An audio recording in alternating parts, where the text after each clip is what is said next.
Former National Security Advisor, your first thoughts on this article and the claims in it that President Trump used words like losers and suckers when he was speaking about Americans who died at war?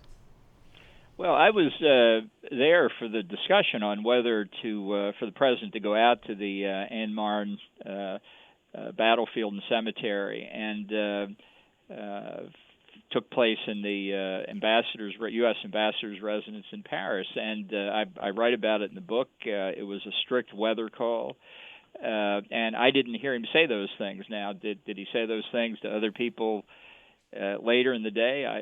It's certainly possible. The things that he's quoted in that article saying about John McCain, I do talk about in the book, and he did say very similar things that I heard him say. But in terms of this question of the visit to the Bellawood cemetery, no, I did not hear those things. If I had, they probably would have been in the book.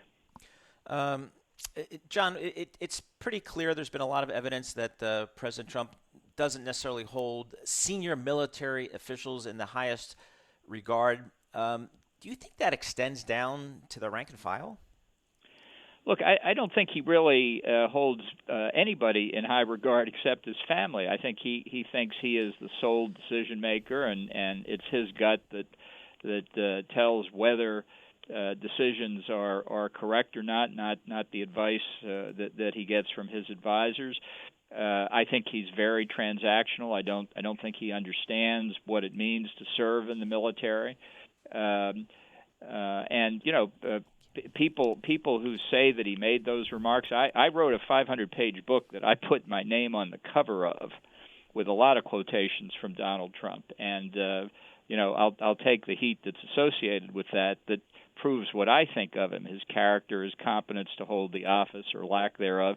So if these people heard this, I think at this point, 2 months before an election, I went on the record. Let them go on the record too. Ambassador Bolton, President Trump's base includes a lot of people that come from military families and that are currently military families. Do comments like this, do stories like this resonate with them enough that they would change allegiance? Well, I think it's entirely possible. These comments are despicable. If he made them, they are despicable. There's no excuse from them, especially not from the commander-in-chief. So there's no surprise that Trump went out of his way last night here in the U.S. to deny that he had said it. But his credibility is pretty thin in my view.